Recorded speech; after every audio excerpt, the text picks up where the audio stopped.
பொதுப்பணித்துறையில் நெடுஞ்சாலைத்துறையிலும் Karl Marx கூறியது போல ஒரு புதிய விஷயத்தை உருவாக்கணும்னா ஒரு புதிய செயல் திட்டங்களை உருவாக்கணும், பழைய திட்டங்களை முற்றுமாக அளிக்கணும்னு சொல்லுவாரு. இந்த ரெண்டு துறையும் புதிய கொள்கைகளுடன் உருவாக்கப்பட பொழுது அதுல முக்கியமாக கிட்டத்தட்ட 27 கோடி சதுர அடி பரப்பிலான அரசு கட்டடங்களை துறை பராமரித்து வருகிறது. தமிழ்நாட்டினுடைய முக்கிய இருக்கக்கூடிய சென்னை உயர்நீதிமன்றம், கன்னிபுரம் நூலகம், சென்னை பல்கலைக்கழகம், மாநில கல்லூரி, 267 பாரம்பரிய கட்டடங்கள் பொதுப்பணித்துறையால் கட்டப்பட்டது. அப்படி ஒரு வரலாற்று ரீதியான துறை ஆங்கிலேயர் காலத்திலிருந்து அதுல மறுசீரமைப்பை கொண்டு வரணும்னு அரசு நினைக்குது. இந்த முக்கியமான மறுசீரமைப்பு என்னன்னா ஒவ்வொரு டிபார்ட்மெண்ட்டும், அது எஜுகேஷன் டிபார்ட்மெண்டா இருக்கட்டும், ஹெல்த் டிபார்ட்மெண்டா இருக்கும், ஒவ்வொரு டிபார்ட்மெண்ட்டும் தனக்கான ஒரு கட்டிடங்களை கட்டணும்னு நமக்கான ஒரு ஆர்டர் கொடுக்கும் பொழுது முன்னாடி லேண்ட் வேல்யூ எடுக்கிறதே இல்லை. இனிமேட்டு அரசு நிலமா இருந்தாலும் லேண்ட் வேல்யூவை கால்குலேஷன் பண்ணணும் முதலமைச்சர் சொல்லியிருக்கோம். அது ஏன் அப்படின்னா இப்ப சிங்கப்பூரை பாத்தீங்கன்னா குறைந்தபட்சம் ஒவ்வொரு அரசு அலுவலகங்களும் சரி, ஒவ்வொரு கட்டடமும் சரி, குறைந்தபட்சம் 30-40 மாடி இருக்கும். இன்டர்நேஷனல் ஸ்டாண்டர்ட் லெவல்ல இருக்கும். இப்ப காலையில கூட முதலமைச்சர் அலுவலகம் மாத்தும் பொழுது ஏன் மாத்தினாங்கன்னு சில பேர் கேட்டாங்க. சில பேர் ஆடம்பரத்துக்காக மாத்திரியான்னு கேட்டாங்க. அப்படி இல்ல, கலைஞர் அவர்களும் அம்மா அவர்களும் இருக்கும் பொழுதே ஒரு புதிய ஒரு செக்ரட்டரியேட்டை உருவாக்கணும்னு நினைச்சாங்க. தலைமை செயலகத்தையும் சட்டமன்றத்தையும் உருவாக்கணும்னு நினைச்சாங்க. அது அரசியல் சூழ்நிலை நிறைவேற்ற முடியல. அப்பயே அவங்க சொன்னாங்க, கர்நாடகாவை பாருங்க எப்படி இருக்கு தலைமைச் செயலகம், மற்ற ஊர்களை மகாராஷ்டிராவை பாருங்க, டெல்லியை பாருங்கன்னு. சோ நமக்கான 100 வருஷமா ஒரே பில்டிங், ஆனா நிர்வாக மாற்றத்துக்கு ஏற்ற மாதிரி அலுவலகம் கிடையாது, சட்டமன்றம் கிடையாது. அப்ப அதுக்கேற்ற மாதிரி நம்ம ஒரு அப்டேட் பண்ணணும். அது அரசு அலுவலகங்கள் பாத்தீங்கன்னா இந்த G+3, G+5, G+7 இந்த கான்செப்ட்ல தான் இருக்கு. அதாவது கோயம்புத்தூர்ல நாங்க ஒரு ப்ராஜெக்ட பார்த்தோம், கிட்டத்தட்ட 2 ஏக்கர். ஆனா அந்த இடத்துல ஒரு நீதிபதிகளுக்கு ஒரு கோட்டஸ் கட்டுறாங்க. ஆனா G+3 12 பேருக்கு தான் அங்க கெஸ்ட் ஹவுஸ் கட்டிட்டு இருக்காங்க. ஆனா தேவை 50-55 பேருக்கு. திருப்பி 3 வருஷம் கழிச்சு அதே டிபார்ட்மெண்ட் பட்ஜெட்டை ஒதுக்குறாங்க, திருப்பி PWD வராங்க, திருப்பி இன்னொரு இடத்த தேடுறாங்க. அப்ப அதே இடத்துல ஒரு தனியார் நிறுவனம், ஒரு கன்ஸ்ட்ரக்ஷன் கம்பெனி ஒரு 2 ஏக்கர் கொடுத்தா அவங்க 4.5 FSI வரைக்கும் அவங்க தன்னுடைய ப்ராஜெக்ட் சப்மிட் பண்றாங்க. அப்ப அதுக்கான எப்பயுமே பவுண்டேஷன் தான் அதிகமான காஸ்ட் ஆகும், அடித்தளத்துக்கு அதிகமான காஸ்ட் ஆகும், ஃப்ளோர்ஸ்க்கு காஸ்ட் கம்மி ஆகும். இது கன்ஸ்ட்ரக்ஷன் இருக்கவங்க எல்லாருக்கும் தெரியும். அப்ப நம்மளுடைய நிலத்தோடைய வேல்யூ தான் ரொம்ப அதிகம். அப்ப அரசோடைய நிலத்தோடைய வேல்யூ நம்ம இது வரைக்கும் கால்குலேட் பண்ணல, சரியா அது முறையா பயன்படுத்தல. சோ இனிமேட்டு முதலமைச்சர் சொல்லிட்டோம், அரசோடைய ஒவ்வொரு ஸ்கொயர் ஃபீட்டும் நிலம்ங்கிறது நம்ம அதுக்கான வேல்யூ நம்ம கரெக்டா கால்குலேட் பண்ணணும். அந்த இடத்துல கவர்மெண்ட் என்ன FSI கொடுத்திருக்காங்களோ அந்த அளவிற்கு அது 20 மாடியோ 25 மாடியோ 30 மாடி வரைக்கும் இனிமேட்டு அரசு துறை நிறுவனங்களை நம்ம உருவாக்கணும். ஒரு ஃபாரின் கண்ட்ரீஸ்ல இருக்கிற மாதிரி லேட்டஸ்டா PWD டிபார்ட்மெண்ட் L&D டிபார்ட்மெண்டோடையும் டாடா கன்ஸ்ட்ரக்ஷனோடையும் போட்டி போடணும். அந்த மாதிரி ஒரு நிறுவனங்களை நம்ம உருவாக்கணும்.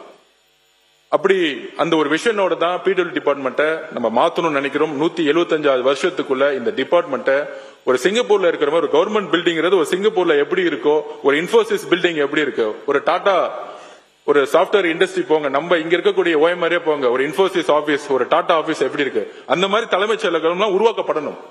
அப்ப அந்த அப்டேட்டுக்கு தான் இந்த PWD டிபார்ட்மெண்ட் மாத்தி இருக்கோம். அப்ப இனிமேட்டு இந்த G+3, G+5 கான்செப்ட முற்றிலுமாக ஒழிக்கப்படணும்னு நாங்க முதலமைச்சர் சொல்லியிருக்கிறோம். நம்பர் 1. நம்பர் 2, அதுக்கப்புறம் முக்கியமான இன்னொரு பிரச்சனை, கிட்டத்தட்ட 6279 உயர்நிலை மற்றும் மேல்நிலை பள்ளிகள், 177 கலை கல்லூரிகள், 11 பொறியியல் கல்லூரிகள், 55 தொழில்நுட்ப கல்லூரிகள், 98 தொழில் பயிற்சி நிறுவனங்கள், மொத்தம் 6620 கல்வி நிறுவனங்கள். மருத்துவத்துறை பாத்தீங்கன்னா 36 மருத்துவக் கல்லூரிகள், 3 பல் மருத்துவக் கல்லூரிகள், இந்த மாதிரி கிட்டத்தட்ட 199 தாலுகா மருத்துவமனைகள், அந்த மாதிரி மொத்தம் 467 மருத்துவ நிறுவனங்கள் மற்றும் 10,547 ஆரம்ப சுகாதார நிலையங்கள் மற்றும் துணை சுகாதார நிலையங்கள். கோர்ஸ், ஸ்மால் கோர்ஸ், இது மாதிரி நிறைய நான் இந்த லிஸ்ட் நான் கொடுத்துறேன்.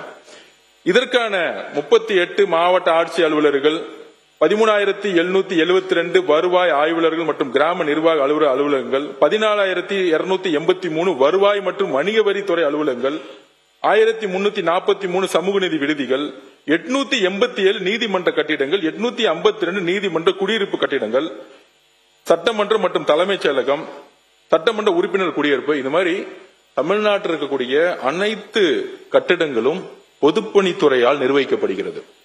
ஆனால் மாண்புமிகு முதலமைச்சருடைய கவனத்திற்கு கொண்டு போனோம்.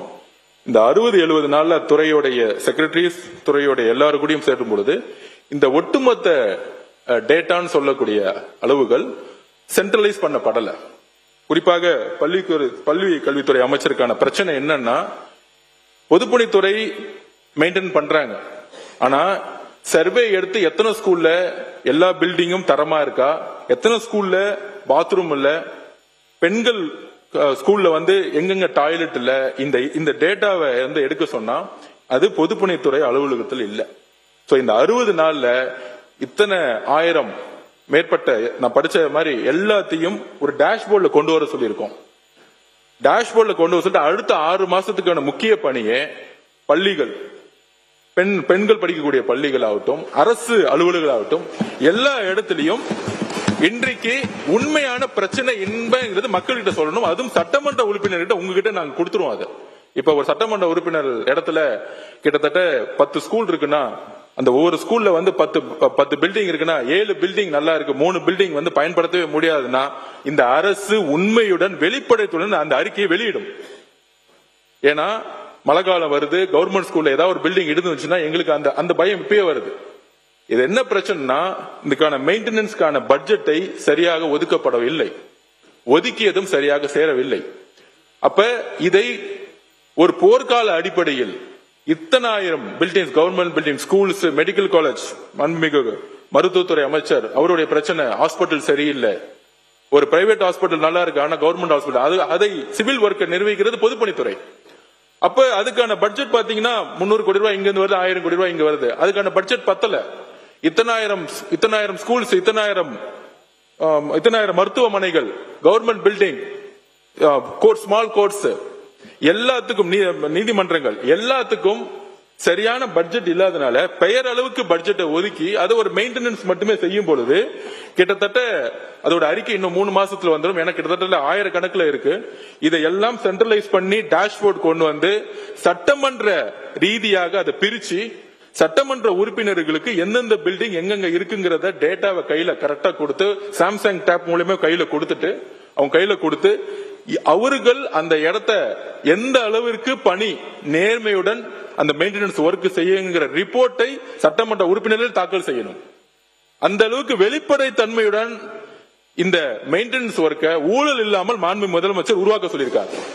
இதுதான் பிடபிள்யூ முக்கியமான ஒர்க். புதிய பில்டிங் கட்டுறது ஒரு புறம் இருந்தாலும் ஆல்ரெடி நம்ம உருவாக்கின ஆயிரக்கணக்கான இந்த பில்டிங்கான மெயின்டெனன்ஸ் சரியில்லை. அதனாலதான் கவர்மெண்ட் ஹாஸ்பிட்டல் போனா ஒரு பிரைவேட் ஹாஸ்பிட்டல் மாதிரி கிளீனா இல்ல. அதனாலதான் ஒரு கவர்மெண்ட் ஸ்கூலுக்குள்ள போனா ஒரு பிரைவேட் ஸ்கூல் மாதிரி இல்ல. ஏன்னா வருஷம் ஒவ்வொரு 3 மாதத்திலும் மெயின்டெனன்ஸ் பண்ணி இருக்கணும், சரியாக மெயின்டெனன்ஸ் பண்ணப்படல. இந்த ஒர்க்கை நாங்க இது ஒரு முக்கிய குறிக்கோளா நாங்க கொண்டு வர போறோம்.